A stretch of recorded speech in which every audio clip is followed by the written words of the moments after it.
اجازه بدید عرض بکنم که برای میزبان این دیدار که پرسپولیسه نیازمند درون دروازه است. سرژ اوریه، پورعلی گنجی، کنانی زادگان، میلاد محمدی، سرلک، سروش رفیعی، عالی شاه، استونورونوف، محمد عمری و علی پور بازی میکنند. اون سمت هم آنتونیا آدان درون دروازه است. صالح هردانی، سامان فلاح، آشور ماتوف، حسین گودرزی، کوشکی. از این لحظه هم داور سوتشو به صدا در میاره. اندونگ، رزاقی نیا، یاسر آسانی، منیر حدادی و سعید سحرخیزان. داور ادامه بازی داد. فرصت هست برای استقلال. حرکت منیر حدادی، میان به سمت چپ. سحرخیزان تو سر توپشو در ادامه در بین محمد عمری تی وی پی فوما رسیده، اما روی نیمکت اورونوف نزدیک بهش هست. پاس رو میدن، اورونوف میزنه ضربه رو، قل میده تو دستای آدانی که تقریبا پا به پا و کف به کف با حبیب فرعباسی پیش رفتند. ضربه خیلی آروم بود، در این بازی حساس ترجیح داده شده. حالا پرسپولیسیا پرتعداد، فرصت برای اورونوف، خودش رو پای چپ. چه توپی گرفت آدان، چه توپی گرفت آنتونیا آدان. راستشو بخواین 21 ساله که استقلال در شهرآورد دروازه‌بان خارجی نداشته. آخرین بار جورج توپالوویچ تو دروازه ایستاده، این دومین باره. این بار جدی‌تر اورونوف رو ناکام میذاره. آدان یه مقدار کیفیت کارش رو، کیفیت کوچینگ کنار زمینش رو بالاتر هم ببره. منیر حدادی خیلی راحت در برگشت توپ از دست داد، اومدن پشت سر آدان رو هدف قرار بدن. ببینید چقدر راحت توپه. این دومین توپ منیر حدادیه که خیلی راحت، در حالی که گمان زنی ها گفته میشد شاید منیر به بازی نرسه و بزنه اونجا. کنانی زادگان، پورعلی گنجی تو رفته بود، حالا در فضای برگشت آسانی، خود آسانی میزنه، میخوره به مدافعین و کرنر. یاسر آسانی مسافر جام جهانی بشه، البته خیلی زمان داریم فعلا. خود کوشکی حرکت کرده، یه بار دیگه عقبتر. اندونگ مستقیم میخوره به مدافعین حریف. در برگشت باز هم فرصت برای استقلال، میگن به دستش خورده. داور در کمکش در واقع اول آفساید اعلام کرده. بله آره ممکنه توپ به دست خورده باشه، ولی آفساید قبلا اتفاق افتاده.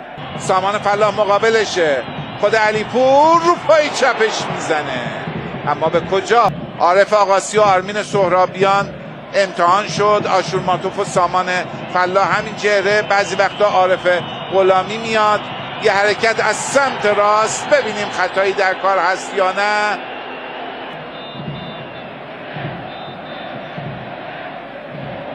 حسین کنانی خیلی بی‌اعصاب میگه بلند شو. صالح هردانی میفرسته توپو به روی دروازه، یه لحظه دفع ناقص نیازمند. حالا خود کوشکی میزنه و این بار دوباره یک سیو دیگه و سوت داور. حالا پیام نیازمند رو دست آدان بلند میشه. اگه اونجا یه واکنش نشون داده بود، اینجا یه دبل سیو اصطلاحاً از پیام نیازمند دیدیم. ببینید با دست راست توپ رو برگشت داد. این بار اول و اینم بار دوم.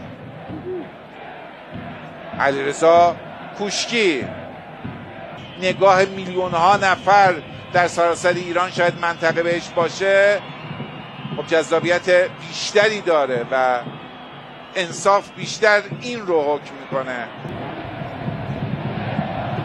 حالا پشت مدافعین علی پور، توپ خوبی بهش رسید، یه حرکت، یه بدن میذاره و مدافع مستقیم از پیش رو بر میداره.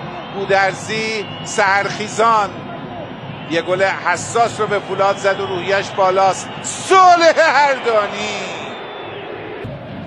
زاویه رو هم کاملا بسته بود پیام نیازمند.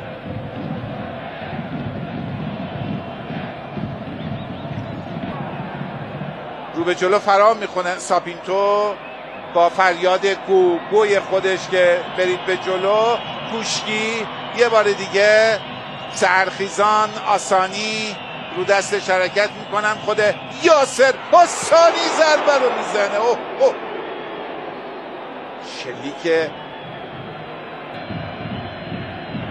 شرایطی هم نبود یه لحظه که فکر کنید این زاویه رو ببینید، خدایی خطرناک بود. یه مقدار کاتش بیشتر بود درد سرساز میشد. این حرکات که نباید انجام بشه درش شکی نیست. امید عالیشاه هم با تجربه تر از اونه که ندونه سری باید ضربه رو بزنه و بیاد. همین حکایت تقریبا چند دقیقه پیش اون برای یاسر آسانی هم افتاد. او سری ضربه رو زد و به روی خودش نیاورد. جز این که به تیم خودشون آسیب بزنن با این حرکات فایده نداره. کورنر رو میزنن روی دروازه، روی تیر 2.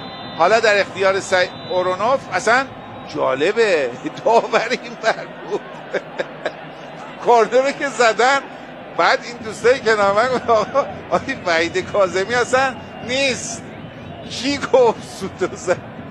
همه و جنب و جوش تو محوطه جریمه رو.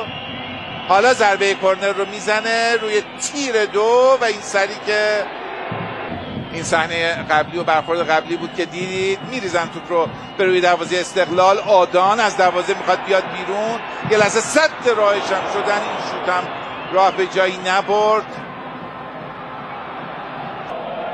تشکر میکنیم از همکارانمون، با 16 دوربین دارن ضبط میکنن، همه هم از جای مختلف اومدن، سازمان بسیج شدن که انشالله یک کیفیت تصویر خوب رو ارائه بدن. اورونوف، محمد و عمری، عالیشاه و علیپور این سمت هستن، در حالی که حالا یک اشتباه داره باعث میشه توپ رو لو بدن. یه شوت از راه دور میخوره به دروازه‌بان و توپ برگشت داده میشه.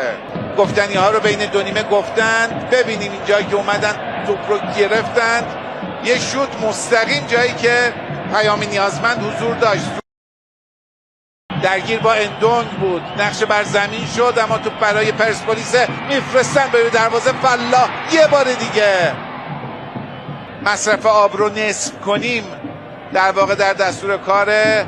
یه بار دیگه ببینیم فرصت، استقلال میخواد ضربه رو بزنه، کجا تک به تک شد با دروازه‌بان، چیزی نمونده بود. یک گل یخ این بازی رو آب میکنه. یه بار دیگه ببینیم چی شد. اینجا حرکت کرد، سر توپ عالی زد به مدافعین، برخورد کرد سحرخیزان، پورعلی گنجی رو جا گذاشت اما نیازمند رو نتونست. ببینیم اندیشه های کدام یک حالا بین دو نیمه، در نیمه ای که به نیمه مربیان معروفه میتونه موفق تر باشه. چه تو سر توپی زد آنتونیو آدان 38 ساله، ریسکش بالا بود. اونقدر آسانی توپ رو میفرسته بلند به روی دروازه، مشت نیازمند. یک بار دیگه پشت مدافعین، یه فرار اورونوف در استقبال توپ. آدان سالم در اسپورتینگ گلر یکشون بود. یه بار دیگه فرصت هست، حرکت میکنه پشت محوطه جریمه، خطایی برای عمری اعلام نشده. او و پرسپولیسیا چشمشون به دهن داور.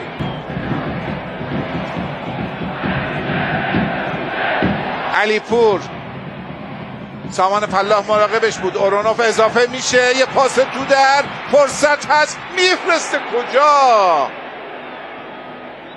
با پای چپ اومد ضربه رو. سحرخیزان به دنبال یار خالی، کسی نزدیکش نبود، بالاخره از مخمسه خارج میکنه. هردانی یه برگشت، یه ضربه، کجا زد؟ یه بار دیگه ببینیم، روی پای راستش چرخید، ضربه رو زد اما به بالای دروازه کوبید. 81 دقیقه بازی، استقلال میتونست پیش بیفته. فرصت حضور در زمین براش مهیا نشده. بیفوما، سروش رفی میفرستن، یه موقعیت برای میلاد محمدی، یه فرصت. بیفوما، حالا بیفوما، اوه اوه اوه، این توپه دیگه خیلی خطرناک بود، خیلی خطرناک بود. بازی یه خورده دیر داره جا میفته. حیف که دقیقه 85 بازیه. بیفوما فقط توپش با اختلاف کم از بالای دروازه به بیرون رفت.